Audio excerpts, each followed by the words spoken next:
किसी भी बिज़नेस को लेके जो सबसे बड़ी परेशानी है ना, वो मार्केटिंग है कि हम अपनी प्रोडक्ट को सेल कैसे करें, मार्केट में कैसे जाएं। 80% लोग भाग जाते हैं मार्केटिंग पे आके।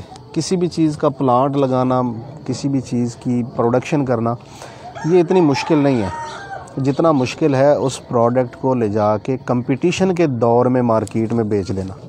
ये बड़ा फ़न है। जब सोना यूरिया पाकिस्तान में आया था ना, तो खाद कोई नहीं लेता था सोना यूरिया।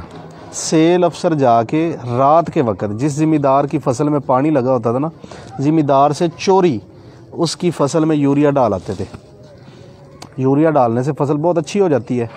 3-4 दिन के बाद जाके वो ज़िम्मेदार को पूछता था सेल अफसर, भाई तेरी ए फसल अच्छी है, ए कमज़ोर है, दी वजह की है? तो वो कहता था पता नहीं यार, पानी तो मैंने दोनों को एक ही दिन लगाया। तो वो बताते थे कि इस फसल में मैंने यूरिया डाला है आपसे चोरी, और इसमें नहीं डाला। इस तरीके से यूरिया की सेल शुरू हुई थी। बात समझे? आज 1 करोड़ रुपया लेके जाए ना, तो यूरिया की एजेंसी नहीं मिलती हमें। यानी ये आसान काम नहीं है, ये मुश्किल काम है। लेकिन ये इतना मुश्किल नहीं कि इसको नामुमकिन बना दिया जाए। जब कोका कोला पाकिस्तान में आई थी तो इसकी पहले साल में 25 बोतलें बिकी थी। आज कोका कोला की एजेंसी ले सकता है आम बंदा? नहीं ले सकता, मुश्किल है, लेकिन नामुमकिन नहीं है। ऐसे ही है। चेरी ब्लॉसम का नाम तो सुना होगा आपने? नहीं, क्रीम नहीं, पॉलिश।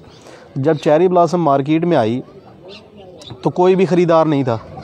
तो जिस बंदे ने चेरी ब्लॉसम बनाई थी उसने मुलाजम रखे जो दुकानों पे जाके पूछते थे, भाई चेरी ब्लॉसम है? वो कहते थे नहीं। तो कहते थे अगर तेरे पास चेरी ब्लॉसम नहीं है तो तेरे पास है क्या? तो रखा क्या? तू कैसा दुकानदार है, तेरे पास चेरी ब्लॉसम ही नहीं है? वो हर रोज़ एक दो बंदे आते दुकानदारों के पास, यही पूछते। अब दुकानदारों का माइंड बन गया, यार चेरी ब्लॉसम कोई अच्छी चीज़ है। कस्टमर आते हैं, पूछते हैं, और साथ में ये भी कहते हैं तू चेरी ब्लॉसम नहीं रखे, तो रखा की है? तो फिर जब चेरी ब्लॉसम की गाड़ी गुजरती थी ना उनकी दुकान के सामने से, आहिस्ता वो सारे दुकानदार उससे स्टॉक ले लेते थे। जब ले लेते थे तो फिर कोई गाहक नहीं आता था। गाहक तो उसके मुलाजिम थे। तो ज़ाहिर है कोई भी दुकानदार अपनी दुकान के अंदर एक स्टॉक रख के नहीं बैठ सकता। उन्होंने उसको मजबूरन बेचा, जैसे भी बेचा। तो जब बेचा तो चीज़ अच्छी थी, लोगों ने दोबारा मांगनी शुरू कर दी। तो आज जब भी पॉलिश का नाम ज़हन में आता है तो पहला नाम हमारे ज़हन में आता है चेरी ब्लॉसम। ऐसे शुरुआत हमेशा मुश्किल होती है, लेकिन कहीं ना कहीं से कभी ना कभी करनी पड़ती है। नया बंदा जब भी प्रोडक्ट मार्केट में लेके जाता है ना, उसके जहन में बड़े ना सुहाने ख्वाब सजाए होते हैं उसने, वो टूट जाते हैं कि मैंने जनाब ये चीज़ बना ली, अब मैं इसको बेचूंगा, अब मैं लाखपति हो जाऊंगा, फिर मैं करोड़पति, और फिर मैं अरबपति हो जाऊंगा। होते हैं, ये नहीं कि होते नहीं, लेकिन यार एक प्रोसेस का नाम है ना। अब मैं मिसाल के तौर पे मैंने ये कप बना लिया है और मैं जाता हूँ दुकानदार के पास कि भाई मेरा कप रख लो। दुकानदार पूछेगा भाई तेरा नाम की है, तू कित्थों आया है? ना वो मुझे जानता है, ना वो मेरी प्रोडक्ट को जानता है। वो हमारे से प्रोडक्ट ले लेगा? नहीं लेगा ना। लेकिन अगले हफ्ते सेम डे हम फिर जाते हैं, अस्सलाम वालेकुम जी, मेरा नाम शाहिद है और ये मैं कप बेचता हूँ। तो उसको याद आ जाएगा, यार ये बंदा तो पिछले हफ्ते भी आया था। बात समझ नहीं मेरी? पहले वो हमें जानता ही नहीं था, उसके पास रोज़ाना बंदे आते हैं, वो भूल जाता है। जब आप सेम डे अगले हफ्ते उसके पास जाते हैं तो अब आपने उसको याद करवा दिया कि मेरा नाम क्या है और मैं क्या काम करता हूँ। प्रोडक्ट उसने आपसे फिर भी नहीं लेनी, लेकिन आपने याद करवा दिया। जब आप तीसरे हफ्ते और सेम डे उसी के पास जाते हैं और जाके कहते हैं अस्सलाम वालेकुम, तो फिर आपको ये कप दिखाने की ज़रूरत नहीं। उसको पता है कि आपका नाम शाहिद हुसैन जोया और आप कप बेचते हैं। मतलब इंट्रोड्यूस हो गया, आपने अपने आप को इस्टेब्लिश कर लिया है कि आपका नाम शाहिद है और आप कप बेचते हैं। अब आपको ये कहने की ज़रूरत नहीं है। तीसरे हफ्ते 20 से 25% दुकानदार कहते हैं अच्छा यार तो यार रख जा 6 कप, ये वेक गए तो मैं तेन पैसे दे देंगा। मतलब आप दुकान में घुस गए हैं, आपने अपनी जगह बना ली है, आपने बार बार जाके लोगों के जहन में लोगों के दिल में या दुकान में जगह बना ली है। इसको कहते हैं again and again, again and again, बार बार जाएं, बार बार जाएं। जब आप चौथे हफ्ते जाएंगे तो जाके क्या कहेंगे? पैसे ही मांगेंगे ना जी। कप दे गया था जी आपको पिछले हफ्ते, वो जो बिक गए उनके पैसे दे दें, जितने बिक गए पैसे ले लिए और रख दिए। ये क्यों हुआ? क्यों आपने पहले पैसे ले लिए, पहली सेल उठा ली उस दुकानदार से? क्योंकि आप बार बार जा रहे थे उसके पास। मार्केटिंग का पहला रूल ही यही है, अगेन एंड अगेन जाएं, कभी भी मिस मत करें। हमारा सेलमैन गलती क्या करता है और कहाँ पे करता है पता है आपको? एक बंदे के पास वो जाता है, उससे बातचीत करता है, प्रोडक्ट उसको देने की कोशिश करता है, वो नहीं लेता तो नया बंदा दोबारा नहीं जाता। यार मैं पहले भी गया सी तो साढ़े को चीज़ लेंदा ही नहीं, साढ़े कप खरीदता ही नहीं। वो ले या ना ले, आपने जाना ज़रूर है। अगर आप एक दिन में 20 दुकानें करते हैं तो अगले हफ्ते उसी दिन में 20 ही दुकानें करेंगे आप। ये नहीं कि 18 कर लें, 2 का रवैया अच्छा नहीं था तो आपने कहा नहीं यार इनके पास नहीं जाना। फिर होता क्या है, दुकानदार के पास आप ये चीज़ रख देते हैं। अब दुकान तो बहुत बड़ी है और दुकानदार 2 से 3 घंटों में थक जाता है। कितनी देर खड़ा रह सकता है दुकानदार या सेल्समैन? फिर वो एक जगह पे या खड़ा होता है या बैठता है। जब वो बैठ जाता है तो फिर उसकी कोशिश होती है और आदत भी होती है कि जो चीज़ें नज़दीक पड़ी है वही बेच दे। कप बेचना है ना, मेरा कप ये है तो किसी और का कप ये है, ये दूर रखा हुआ है, ये नज़दीक रखा हुआ है। जब कप लेने के लिए कोई आ गया ना गाहक, तो उन्हें कहना यार है बड़ा अच्छा है ले जा। क्यों? ये तो ऐसे उठा के ऐसे देना ना है, ये उसको उठाने के लिए ना ऐसे होना पड़ता है। ये वो चीज़ ज़्यादा बिकती है जो उसके नज़दीक पड़ी है, उसकी दस्तरस में है, उसकी छतर छाया में पड़ी है, उसके बाजुओं के नीचे पड़ी हुई है। ये चीज़ ज़्यादा बिकेगी। इसको कहते हैं एक्सेसिबिलिटी, कि दुकानदार की एक्सेस में पड़ी हुई है कोई चीज़। तो हमेशा जो भी चीज़ आप बेचना चाह रहे हैं वो दुकानदार के नज़दीक रखें, वो ज़्यादा बिकेगी। हमेशा ऐसे होता है। फिर क्या होता है, जब दुकानदार चीज़ें बेच रहा होता है, बैठा होता है, तो फिर कस्टमर आता है दुकान में। वालेकुम अस्सलाम। कस्टमर जब दुकान में आता है तो कस्टमर यहाँ देख रहा होता है। इसको कहते हैं आई कॉन्टैक्ट लेवल। वो ऊपर सर उठा के नहीं देखता कि ऊपर वाले रैक्स में क्या लगा हुआ है, वो नीचे भी नहीं देखता क्या लगा, वो साइडों पे भी नहीं देखता, वो यहाँ पे देखता है। तो आपने अपनी प्रोडक्ट को दुकानदार के हाथ के नीचे लेकिन कस्टमर के सामने रखना है। वालेकुम अस्सलाम, तशरीफ़ रखो। इसको कहते हैं विजिबिलिटी। जो चीज़ नज़र आती है वो बिकती है। कहते हैं ना जो दिखता है वो बिकता है। कप है, दुकानदार के हाथ के नीचे भी पड़ा है, खा वो पीछे पड़ा है, खा वो आगे पड़ा है, खा लेफ़्ट राइट पड़ा है, वो नज़र भी आ रहा हो उसको। अब जो देखने वाला ना उसके पास चॉइसेस है महदूद। जो चीज़ें नज़र आ रही हैं, ये कप पड़ा है इसके साथ, फिर मेरा कप है, फिर मेरा कप है, फिर मेरा कप है, 4-5 कलर में, वो इन्हीं में से एक चीज़ उठाएगा ना। वो दूर जाके कॉर्नर में पड़ी हुई चीज़ को ना देखेगा ना उठाएगा। ठीक है, एक्सेसिबल भी रखना है और विजिबल भी रखना है। अब एक चीज़ है, दुकानदार जब कहीं भी किसी भी चीज़ को अपने रैक में रखता है तो वो जब उठा के देता रहता है तो वो चीज़ ख़त्म हो जाती है, रैक खाली हो जाता है। जब रैक खाली होता है तो दुकानदार उस रैक को भरता है। अगर तो आपकी प्रोडक्ट पड़ी है तो वो उठा के आपकी ही प्रोडक्ट रखेगा, लेकिन अगर आपकी प्रोडक्ट नहीं पड़ी तो वो इस रैक को खाली नहीं रखेगा, कोई और लगा वो इसको, ये तो ख़त्म हो गया, वो इसको उठा के यहाँ रख लेगा। अब ये बिकना शुरू हो जाएगा। आपकी प्रोडक्ट का यहाँ होना, इसको कहते हैं अवेलेबिलिटी। आपकी अवेलेबिलिटी गई तो विजिबिलिटी गई, विजिबिलिटी गई तो एक्सेसिबिलिटी गई, एक्सेसिबिलिटी गई तो again and again, again and again, सब ख़त्म। आपकी प्रोडक्ट हर वक्त दुकान पे मौजूद होनी चाहिए, वो विजिबल होनी चाहिए यानी नज़र आनी चाहिए, वो दुकानदार की एक्सेस में होनी चाहिए यानी उसके हाथों के नीचे रखी होनी चाहिए। वो चीज़ें ज़्यादा बिकती हैं। सेल्समैन का रवैया बड़ा मैटर करता है। हमारे सेल्समैन क्या करते हैं, मोटरसाइकिल पे हों, कार पे हों, कैरी डब्बे पे हों या वो पिकअप पे हों, हमारे मैंने अक्सर देखा है, मोटरसाइकिल वाला आया है, दुकानदार के सामने मोटरसाइकिल रोकी है, हाँ चाचा नहीं, चलो जी। ये क्या हुआ है चाचा, नहीं, और गया। भाई बाइक खड़ी करो, नीचे उतरो, अस्सलाम वालेकुम चाचा, अस्सलाम वालेकुम भाई, क्या हाल है छोटे भाई, क्या हाल है बड़े भाई, आप ठीक हैं, तबीयत से ठीक है? अच्छा वो आपको आज चाहिए, कब चाहिए, कुछ सेल हुए हैं कब? नहीं यार आज तो सेल नहीं हुई। अच्छा मैं स्टॉक को सीधा करके रख देता हूँ, कब थोड़े टेढ़े हुए पड़े, मट्टी आई पड़ी है। अपने स्टॉक को उठाएं, कपड़ा मारें, सीधा करके रखें, ना दें स्टॉक उसको।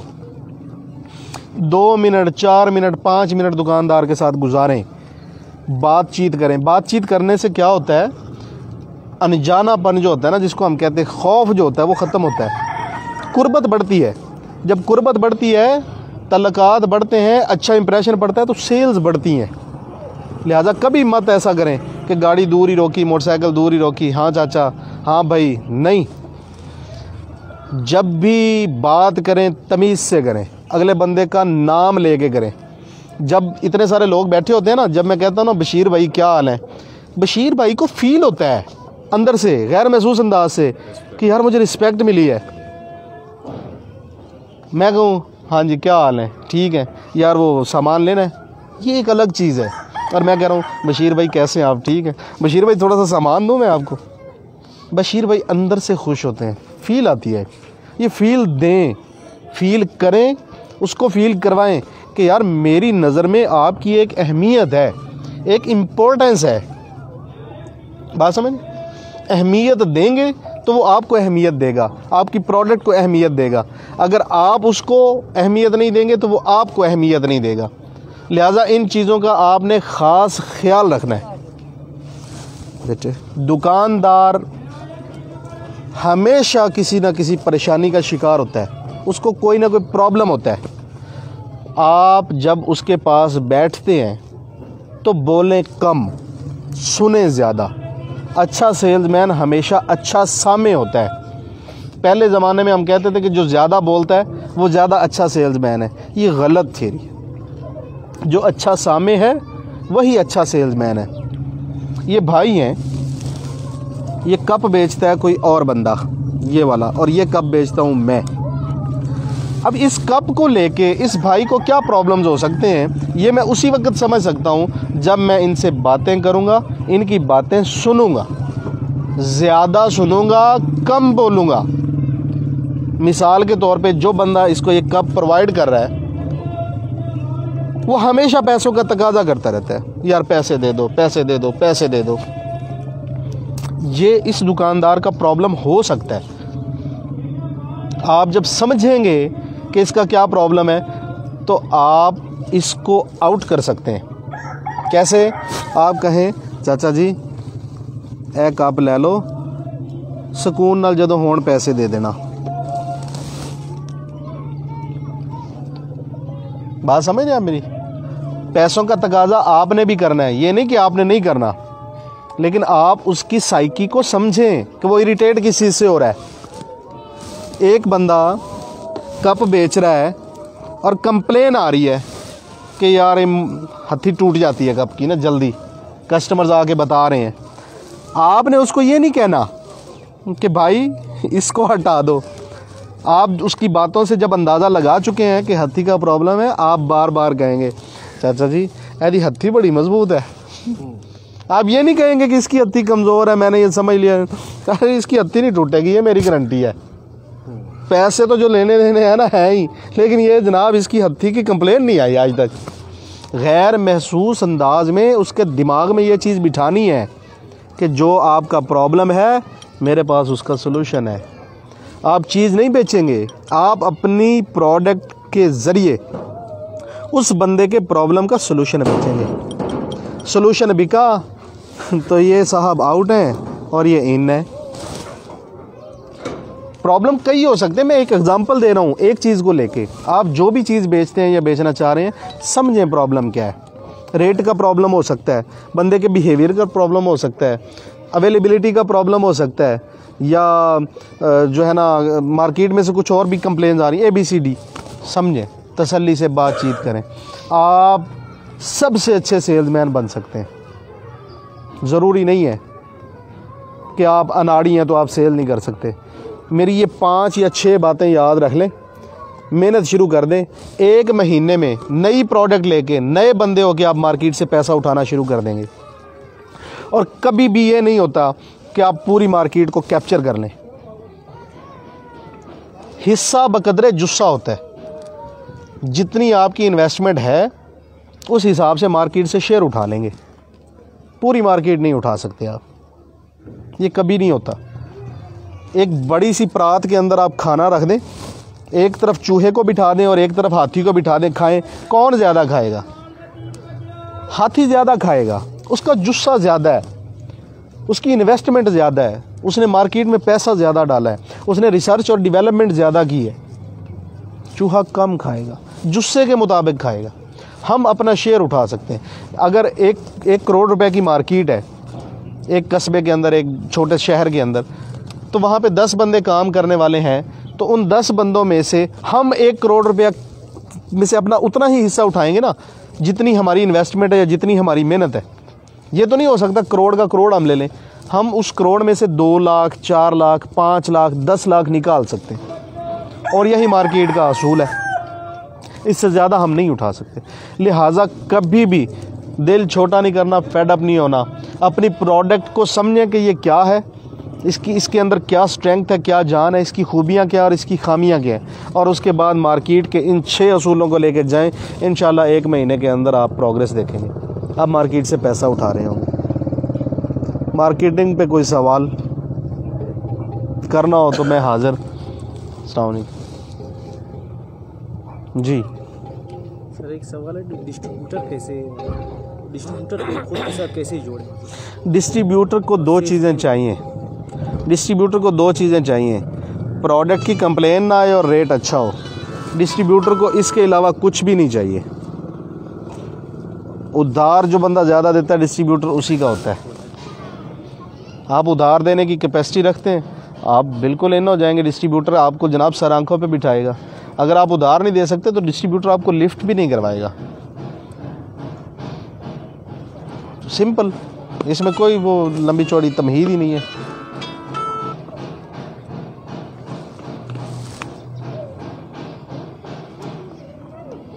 पहचान किवें की जा सकती डिस्ट्रीब्यूटर की कि ਅਸੀਂ ਉਹਨੂੰ ਉਧਾਰ ਦੇ ਰਹੇ ਹਾਂ ਤੇ ਮਾਲ ਸਾਨੂੰ ਮਸਲਨ ऐसे? डिस्ट्रीब्यूटर कदे भी पैसे नहीं रखता किसी दे। डिस्ट्रीब्यूटर ਜਿਹੜਾ ਟਾਈਮ ਦਿੰਦਾ ਉਸ ਤੋਂ 2-4 ਦਿਨ 5 ਦਿਨ ਉੱਤੇ ਥੱਲੇ ਤੇ ਕਰ ਸਕਦਾ, ਲੇਕਿਨ ਇਹ ਨਹੀਂ ਹੋ ਸਕਦਾ ਕਿ डिस्ट्रीब्यूटर ਤੁਹਾਨੂੰ ਪੈਸਾ ਨਾ ਦੇਵੇ। ਉਹਦੇ ਕੋਲ ਜਿਸ ਟਾਈਮ ਸੇਲਮੈਨਾਂ ਦਾ ਰਸ਼ ਲੱਗਿਆ ਹੁੰਦਾ, ਜਿਸ ਟਾਈਮ ਮਾਲ ਲੈਣ ਵਾਲਿਆਂ ਦਾ ਰਸ਼ ਲੱਗਿਆ ਹੁੰਦਾ, ਉਸ ਟਾਈਮ ਜਾ ਕੇ ਉੱਚੀ ਆਵਾਜ਼ ਨਾਲ ਇੱਕ ਵਾਰੀ ਕਹਿ ਤਾਂ ਦਿਓ, ਉਹ ਭਾਈ ਤੂੰ ਮੇਰੇ ਪੈਸੇ ਕਿਉਂ ਨਹੀਂ ਦਿੰਦਾ? डिस्ट्रीब्यूटर ਕਹੇਗਾ ਉਹ ਮੇਰੀ ਗੱਲ ਸੁਣ, ਚੁੱਪ ਕਰ, ਇੱਥੇ ਬੈ ਚਾਹ ਪੀ। ਉਹਨੂੰ ਆਪਣੀ ਇੱਜ਼ਤ, ਆਪਣੀ ਰਿਪਿਊਟ ਬਹੁਤ ਜ਼ਿਆਦਾ ਪਿਆਰੀ ਹੈ।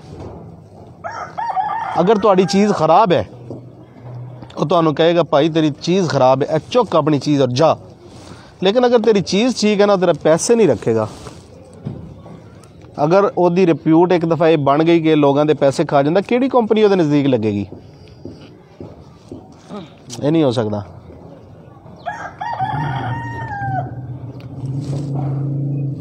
तुहाडा कोई सवाल? चुप कर गए हो, मेहरबानी।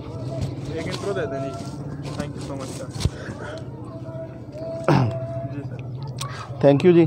सवाल जवाब मेरा ख्याल कंप्लीट हो गए हैं। मार्केटिंग का टॉपिक क्लोज़ करते हैं, बाकी चीज़ें स्टार्ट करते हैं।